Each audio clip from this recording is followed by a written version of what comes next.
இருளை தடுக்குவார். பெண்கலம் கவிழ்ந்த போது வேண்டுமென்று வேணுவார். நம் கலம் கவிழ்ந்த போது நாரும் என்று போடுவார்.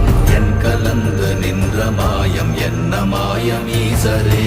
ஓம் நமச்சிவாய.